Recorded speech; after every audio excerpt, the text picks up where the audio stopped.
Juxtaposition Arts reclaims the legacy of racial segregation and economic disparity in North Minneapolis, transforming spaces once defined by exclusion into vibrant places of creativity and belonging for youth. Exclusion, a word condemned by the community that has yet shaped its very foundation. A foundation formed upon a vacant lot, forgotten to the community, and positioned between abandoned, condemned, and crumbling structures. A foundation starts with more than just a building, a lot, or a place. It starts with people. Juxta first planted its roots in 1995, starting as an after-school program in the Sumner-Glenwood neighborhood.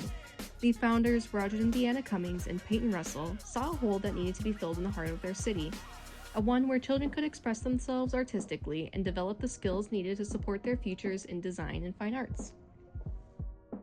Essentially, it kind of outgrew that building, so we bought the buildings behind Juxta, the 1108 buildings, and those were converted into graphic design, upstairs, and below was the vault training space. And then the apartment buildings that were on the corner on top of the nail shop ended up being like environmental design lab and graphics at some point as well. So it kind of like basically just expounded, and Juxta got to the point where it wanted to house everything in one space. Juxtaposition Arts has grown from its small beginnings and has transformed itself through collaboration and community into something unlike any other entity in the U.S. In 2004, Juxta built its first brick and mortar on the corner of Emerson Avenue North and West Broadway Avenue, and since its construction, an estimated $90 million has been invested into the surrounding area. I think there's this narrative around the idea that art is done alone, right? You are the artist and you have to pave the way for your artistic career. What Juxta does is Juxta builds a community for artists, and we support one another. So I witness artists supporting one another and lifting each other to their next stage. Redlining, a practice developed by urban planners, means to outline and segregate predominantly Black neighborhoods on a map. It can still be seen today, with some communities not being able to escape the metaphysical borders that preceded them.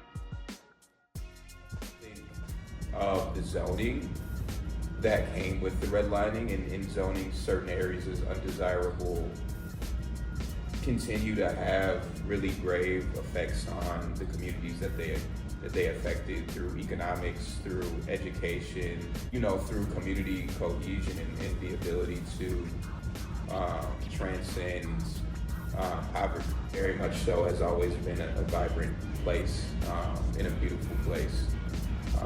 It just needs, I think, a lot more love and care from, folks that have the powers in place. Despite its hardships, Juxta has grown to symbolize the future of youth through their architecture, while staying true to their roots and channeling that through their extrusion. Since their beginnings, they have reimagined their space and proved themselves to be a great, indispensable asset to their community. The place where their main campus is located, the Jordan neighborhood of North Minneapolis, has one of the highest poverty and unemployment rates in Minnesota. Now, Juxta offers paid positions to over 100 students where they can learn and be paid to complete real-life projects at their campus. The vision had kind of been developing through the Environmental Design Lab, and the architect James Garrett, who was one of the founders of Enviro, and thinking about how a campus could reflect the culture and the story of Juxta. So integrating skateboarding, green space, outdoor furniture, and then a building that kind of spoke to the elements of collaboration and hip hop that really are key to what Juxta is. Juxtaposition Arts has framed their mission and made an impactful message that represents their community, that youth and artists are our future. They've prospered and have created a lasting construction that distinguishes themselves from their surroundings, a physical manifestation of their mission and the community they have and will continue to foster.